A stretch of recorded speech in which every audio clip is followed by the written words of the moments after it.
আসসালামু আলাইকুম।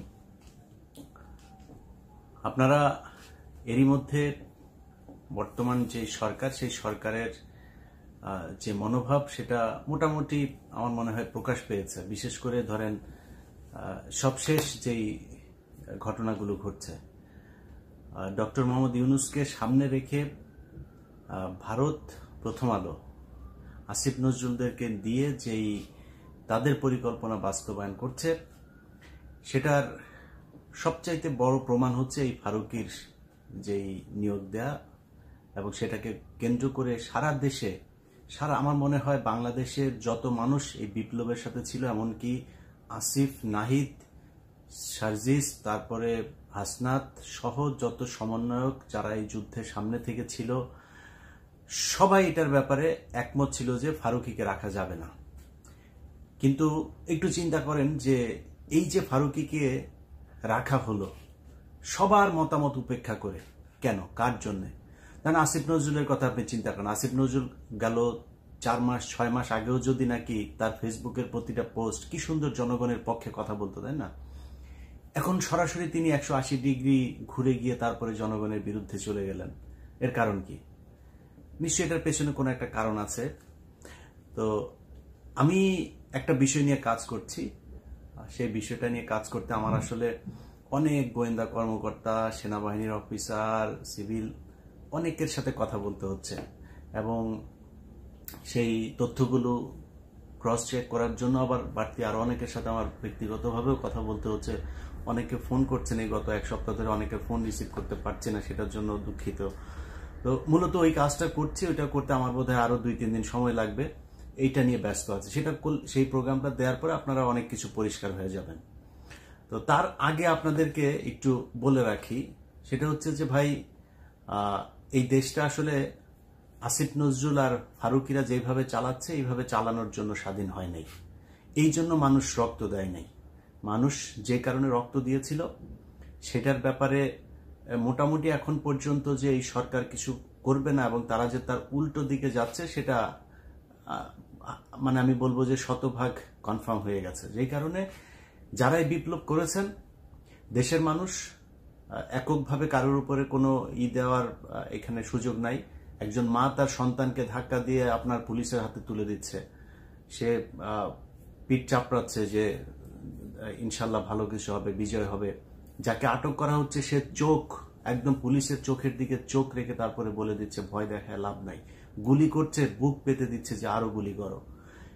এই আন্দোলনের ভেতরে বাংলাদেশের প্রতিটি মানুষ, সবার এখানে অবদান আছে। অতএব এককভাবে কৃতিত্ব নেওয়ার কিছু নাই, সবাই এখানে ভূমিকা রেখেছে। একমাত্র এই ভারতীয় দালাল আর ওই যে শ্রী কামার কুমার যারা আছে তারা বাদে সবাই এখানে আপনার অবদান ছিল। অতএব এই বিপ্লবের পরে যেভাবে গা ছাড়া দিয়ে তারপরে সবাই মনে করলেন যে বিজয় হয়ে গিয়েছে, ঘরে চলে গেলেন, এইটা হচ্ছে আমাদের সমস্যার সবচাইতে বড় ভুল ছিল এই জায়গাটা। অতএব এইটা ঠিক করতে হবে। যারা ছাত্ররা আছেন তাদেরকে আমি বলবো, এই যে গত যেই রদবদল হলো সেখানে মাহফুজ আলমকে আপনার প্রধান উপদেষ্টার বিশেষ সহকারী থেকে সরায় উপদেষ্টা বানায় দেয়া হলো। নাহিদ ইসলাম, তারপরে আসিফ, তাদেরকেও এখান থেকে সরানোর জন্য নানান ধরনের পায়তারা করা হচ্ছে। বিশেষ কিছু সিদ্ধান্ত নেওয়ার ক্ষেত্রে আসিফ এবং নাহিদ তাদেরকে জানানোই হচ্ছে না। তো এগুলো খুবই অ্যালার্মিং, যে কারণে আমি মনে করি আসিফ, নাহিদ, সার্জিস, হাসনাত সহ যারা যারা এখানে সমন্বয়ক ছিলেন, আন্দোলনে ছিলেন, যেসব রাজনৈতিক, আমি এখানে বিএনপি জামাতকে ছোট করে দেখার কোনো সুযোগ নাই। বিএনপি জামাতের অসংখ্য মানুষ এখানে আপনার এই যুদ্ধে অংশ নিয়েছিল, এবং তাদের এই শহীদদের ভেতরে বেশিরভাগই বিএনপি এবং জামায়াতের লোকজন। তো এই যে মানুষগুলোর সবার অবদান, আমি মনে করি এই বিজয়টা তাদের কারণে এসছে। বিজয়টা এই এখন যারা এই যে উপদেষ্টা মণ্ডলীতে আছেন, এদের আসলে এই দেশের একমাত্র ডক্টর মোহাম্মদ ইউনূস, ওইদিকে আদিলুর রহমান, আসিফ নজরুল, তার তো কিছু ভূমিকা অবশ্যই ছিল, এখনকার যে ভূমিকা সেটা নিয়ে তো প্রশ্ন আমরা তুলবই। কিন্তু এই মানুষগুলোর কিছুটা আমরা চিনতাম যে এরা আসলে সরকারের বিরুদ্ধে কথা বলছে, ভেতরে কার কি সেটা আমরা জানি না, কিন্তু কথা বলছে অন্তত। এই মানুষগুলোর বাইরে উপদেষ্টাদের নাম আমি আমার মতো একজন মানে এত রাজনীতি নিয়ে আমি বিশ্লেষণ করি, এত এই সোশ্যাল মিডিয়াতে কি হয়, কোথায় কি হচ্ছে, সরকারে এত কিছু নিয়ে আমি আলোচনা করি, আমি নিজে জানি না। বিশ্বাস করেন, আপনি হয়তো মনে করবেন যে আমি ফান করছি, আমি সবগুলো উপদেষ্টার নাম জানি না। তো এটার কারণ হচ্ছে এদের এই দেশে এদের কোনো অবদান নাই এবং এদের কোনো ভূমিকা ছিল না। এরা আওয়ামী লীগের বিরুদ্ধে 15 বছর একটা শব্দ পর্যন্ত লেখেন নাই। তো তাদের কাছে আপনি দেশ তুলে দিবেন? এত রক্ত দিয়েছেন এদের জন্য। অতএব আপনাদেরকে এটা বাধ্য করতে হবে। বাধ্য কিভাবে করবেন? আপনি শিল্পকলা একাডেমি নিয়ে অনেক কথা হচ্ছে না? শিল্পকলা একাডেমিতে আসিফ নজরুল তার বন্ধুকে বসিয়েছেন, আর তার শাশুড়ি ওই মেহের আফরোজ শাওন, তিনি আবার ফেসবুকে পোস্ট করেছেন, দিয়েছেন। আসিফ নজরুল তার নিজের মন্ত্রণালয়ে ফারুকিকে দিয়েছেন। আচ্ছা, নিজের মন্ত্রণালয়ে ফারুকিকে দেওয়ার পরে এই ফারুকিকে কারা কারা আপনার করছে, ওর নাম কি, চঞ্চল, পলাতক চঞ্চল চৌধুরী, সে অভিনন্দন জানাচ্ছে। মুন্নি শাহ, পলাতক আরেকজন, সে অভিনন্দন জানাচ্ছে। তো এই যে এদের নিজেদের লোকজন যে আসিফ নজরুল যে তাদের কথা বলছে, সেটা এইসব দিয়ে প্রমাণ হচ্ছে। অতএব এগুলোকে এখন আপনি করবেন কি? আসিফ নজরুল বাংলাদেশে এত শক্তিশালী কেন? আসিফ নজরুলের 2 দিন পরে রাস্তায় ধরে পোলাপান থাপড়ে, ন্যাংটা পোলাপান থাপড়াইলো, আসিফ নজরুল পাশে 2 জন মানুষ এসে দাঁড়াবেন। আসিফ নজরুল যা করলো এই 5 তারিখের পর থেকে এখন পর্যন্ত। অতএব আসিফ নজরুল চাইলে এটা করতে হবে। ভাই এখন ধরেন আপনি এই যে কালবেলা এই সন্তোষ শর্মা এখন পর্যন্ত আপনি অফিস করছে, আরে ভাই ওরা থাপড়ায় ওইখান থেকে রাস্তা ওইখানে দাঁড়ায় থাকতে হবে, পোলাপান দাঁড়ায় থাকতে হবে, 200-400 রাস্তা দিয়ে আসবে, 2-5 দাঁড়ায় থাকলেও চলো, ও উঠবে ওরা থাপড়াইতে হবে ধরে, ও নামবে ওরা থাপড়াইতে হবে ধরে, ও অফিস করে কেমনে? তো আমরা চাইলে এগুলি কিন্তু করতে পারি, বাট করছি না, সময় দিচ্ছি। কালকে ওই যে বৈশাখী টেলিভিশনের অশোক চৌধুরীকে নিয়ে একটা প্রোগ্রাম করেছি আমি, 15 মিনিটস নিয়ে আমার দেশে কাজ করছিল, সেটা নিয়ে কাজ করার সময় আমার টিমের এই খবরটা অশোক চৌধুরী জেনে যায়।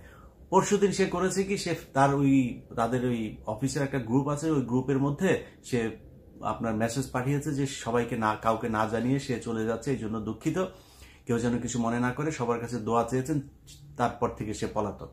এর কারণ কি? কারণ এই যে মেয়েরা যে আমার কাছে বক্তব্য দিচ্ছিল যে তার কাছে কিভাবে যৌন হয়রানির শিকার হয়েছে, সেটা মানুষ জেনে যাবে এবং তার বিরুদ্ধে এখন মামলা হবে, পুলিশ খুঁজবে, তার আগে থেকেই তিনি চলে গিয়েছেন। এইরকম এই সাংবাদিকতা, এই যে বাংলাদেশের টেলিভিশন, পত্রিকা, বিভিন্ন জায়গায় এরকম বহু লোকজন আছে যারা কিনা আমাদের কথা শুনছে না। আমাদের দাবি একটা ছিল, সেটা হচ্ছে যারা এই কয় বছর দালালি করেছে তারা মিডিয়াতে থাকতে পারবে না। আমাদের সেই দাবি মানা হয় নাই। একজন আছে, সে নিজেকে বলে যে তাকে নাকি তারেক রহমান নাকি তাকে পাঠিয়েছে। তো আমি কথাটা সরাসরি বলছি যাতে তারেক রহমান এবং বিএনপি তার ব্যাপারে ব্যবস্থা নিতে পারে। ওয়াহিদুজ্জামান RTV-তে সে বসেছে, দখল নিয়েছে, নিয়ে 5 লাখ টাকা বেতন নিচ্ছে মালয়েশিয়াতে বসে। আবার দেশে কয়েকজন, আমার সাথে 2-3 জন টেলিভিশন পত্রিকা মালিকের সাথে কথা হয়েছে, তাদেরকে সে থ্রেট করছে, তাদেরকে নাকি তারেক রহমান নাকি তাকে বলেছে যে ওইগুলো দখল করতে। এখন দখল করবে না যদি নাকি ওরা কিছু টাকা পয়সা দেয়। কারো কাছে 2 কোটি, 3 কোটি, 5 কোটি করে টাকা যাচ্ছে। এই ওয়াহিদুজ্জামান অ্যাপোলো, সে RTV দখল নিয়েছে, কোনো সমস্যা নাই, তারেক রহমানের নাম ভাঙায় নিলেন, আমাদের কোনো সমস্যা নাই। আপনি তো আওয়ামী লীগের দালালি করেন না এতদিন, কিন্তু যাওয়ার পরে সে আওয়ামী লীগের পোলাপানকে ওইখানে বসায়, তারপরে বিএনপির পোলাপানকে ওইখান থেকে বার করে দিচ্ছে, আওয়ামী বিরোধী লোকজন ওইখান থেকে বের করে দিচ্ছে। এই হচ্ছে এই অ্যাপোলোদের চরিত্র। মুসাদ্দেক হোসেন ফালু, তাকে RTV-তে ঢুকতে দেওয়া হচ্ছে না। তো এগুলো নিজেদের লোকজনকেই নিজেরা, আপনি ওই যে ওইদিকে আরেকজন আছে, সে কিনা আপনার হায়দার টায়দার, তাদেরকে বসায় রেখেছে। ডিবিসিতে এখনো পর্যন্ত 1 পাল রয়েছে। তো এই যে সরানো হচ্ছে না, আমরা কিন্তু এক এক করে সবগুলো ধরবো, তখন হাত পা ধরে চাপাচাপি করলে লাভ হবে না। একজনের কোনো রিকোয়েস্ট, যে রিকোয়েস্ট করে, সেটা খালেদা জিয়া করুক, তারেক রহমান করুক, যে মনে চায় করুক, কারো রিকোয়েস্ট কিন্তু শুনবো না। ভালোই এখনো সময় দিচ্ছি, অশোক চৌধুরীর মতো ধরার আগে সুন্দর করে এগুলোরে সরান।